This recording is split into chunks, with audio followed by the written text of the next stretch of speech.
Okay,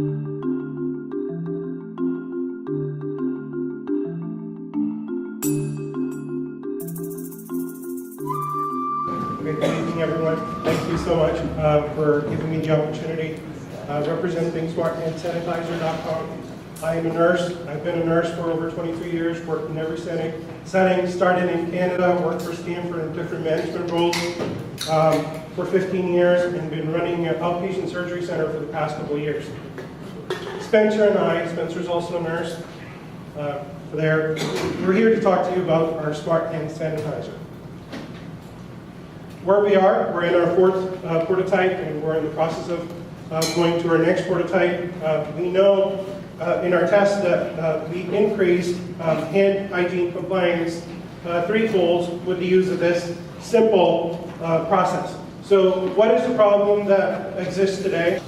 None of your family members or you go to the hospital to say, I'm going to buy an infection today, and that is happening in about 720,000 to 720,000 people, and out of that, about 100,000 patients will die. And it's a huge waste for our system. It's about $45 billion waste, and there is a large amount of money that hospitals pay for fines, outpatient centers pay, so that's the problem.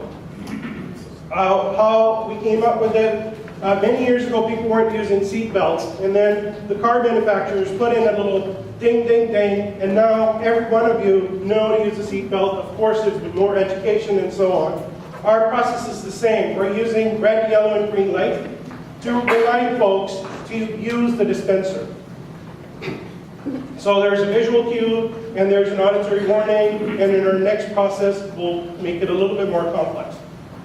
It gathers data, and it gives you a real-time report on a dashboard.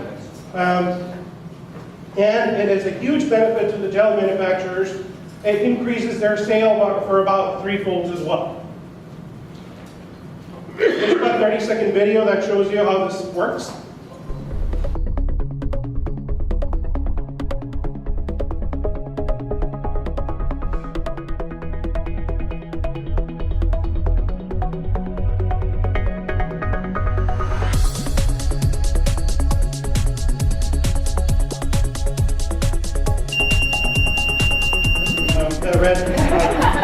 That was enough from, and that was enough from the patients at our outpatient center when we tested this as well. So what happened? We tested about 2,000 data sets at my surgery center that I work at, and we found initially it was in the silent mode where we're just capturing data to see how much of the hand sanitizer is being used in our waiting room. As people walk in, they use it. Initially, they used it about 5% of the times. When we added these extra things, the compliance rate went up to 15%. So how big is the opportunity here? It's a huge opportunity. Over 2 billion. Who wants this? Hand gel dispenser companies want this. There are over 5,000 hospitals, 15,000 nursing homes, 6,300 surgery centers, patients, malls, cruise ships. The market opportunity is endless here, folks. Wherever you want hand hygiene, this product can help. Why now? We're just at the beginning stages of the new phase in healthcare. We're using a lot more technology. So there may be some vendors out there, but we feel that our product is unique and it can really help solve our basic problem, our hand compliance. Our business model, we know that this works, and trust me, together Spencer and I combined, we have about over 40 years of experience.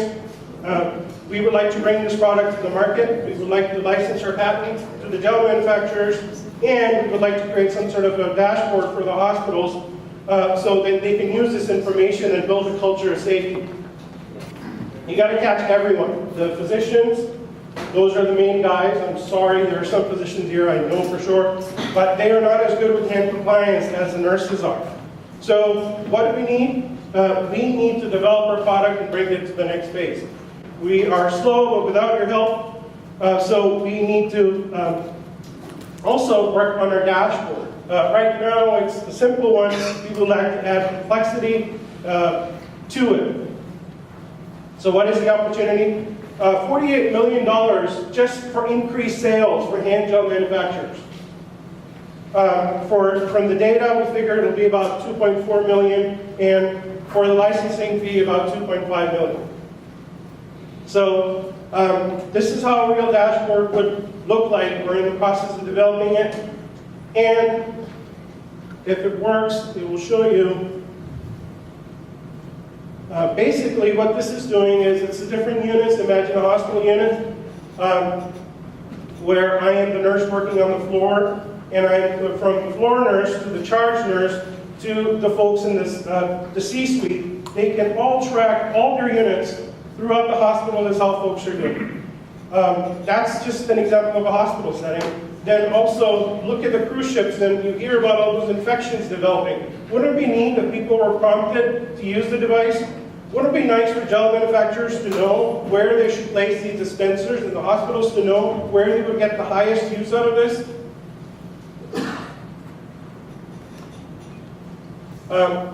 With that, I'd like to invite my boss, Spencer, up here to talk to you a little bit.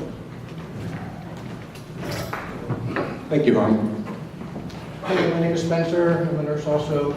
Harm gave, I think, a really good presentation regarding the business aspect, the amount of money that could be made by selling more hand gel, selling data.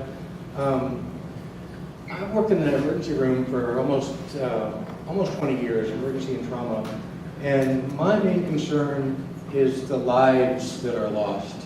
100,000 lives a year are cut short needlessly.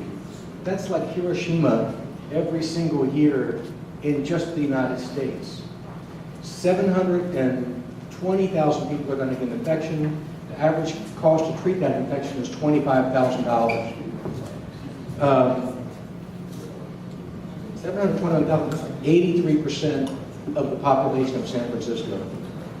If 83% of the population of San Francisco got an infection, the National Guard would blow up the bridges, and the rest of the 20% could just deal with it. I think that I've got a solution to a real problem. I'm looking for somebody that's more than just about the money. Somebody that says, the number 6 cause of death can be solved with a light bulb and a buzzer and a couple of sensors. That's the guy I want that's looking for a legacy, guy or male or female, looking for a legacy that's more than just about making money. So at this point, we'd love to take questions if you have any. Hi, questions, couple of questions. Keep your hands up so I can see them. All right. Just out of curiosity, you were talking about US mainly, right? Yes, that's correct. Yeah, and are you thinking about other countries where actually it can be even more crucial sometimes to have clean hands, especially developing countries or countries where lives are actually lost even at the higher scale than here in the US? Because this can be a lifesaver there too, but the cost can be an issue. So what do you think about that? So in any country, and just like the United States, the cost of treating an infection and the cost in lives lost is certainly amenable to some kind of electronic, systematic way of training people to wash their hands where it needs to happen. So these devices will be placed on the inside and the outside of the patient room, at the inside and the outside of an exam room or a nursing home room or wherever, and the device just trains people to wash their hands. If you wash your hands, you get a green light. If you don't wash your hands, you get a red light on your feet. So it's just a simple training. I think, yes, it can work anywhere. Go ahead. So really appreciate the work you're doing. I think it's super important. A great presentation. I know a few hospital CEOs, and they're very data-oriented folks who really latch on, and they need to know this is for sure going to fix the problem. This is sort of like a suggestion. So do you have any concrete proof that it will force the people to behave that you want? They won't just sort of disregard it or bypass? So we know, good question, thank you very much. So we know that for every 10% increase in hand washing, there's a 14% decrease in the infection rate. So with our just little study of a waiting room, which is limited because although it's big, we have 2,000 data points, but the expected behavior of a waiting room is not to wash your hands. And it's an endoscopy clinic, so the person's only going to get exposure to that training signal once, right? There's no, people don't get repeated endoscopy, you just get one every 10 years if you're lucky. Hopefully not. Yeah. So in that case, we found a 300% increase in what could be a rough testing, area, a rough testing design, but that's what we had. And we found a 300% increase in just civilians. So that's not healthcare workers that are probably going to have probably going to be more amenable to training than just Joe person going to the waiting room. Yeah. So knowing all that, I have a bunch of friends that work in quality, the previous VP qualities at Stanford, and all around, and I shared our video with them, and the feedback that I've received is, it's a great product. So just so that I share that. All right, back here, last question. I walked in late, but I'm an epidemiologist and I worked for the Department of Health for about 7 years, beginning hand washing. But so could you summarize in 3 lines or just super briefly what this is, so that I could share it with others? I'm sorry, I didn't quite understand your question. She was late. She'd like you to summarize in 3 brief sentences because she's late. A smart hand sanitizer dispenser is designed to train people to wash their hands where the behavior needs to happen. It collects data, it transmits that data wirelessly, so hospitals can monitor and educate as needed to increase compliance with hand washing. I can send you the 30-second video. It's not long at all. It gives you the whole concept. Thank you, everybody. We really appreciate your time today.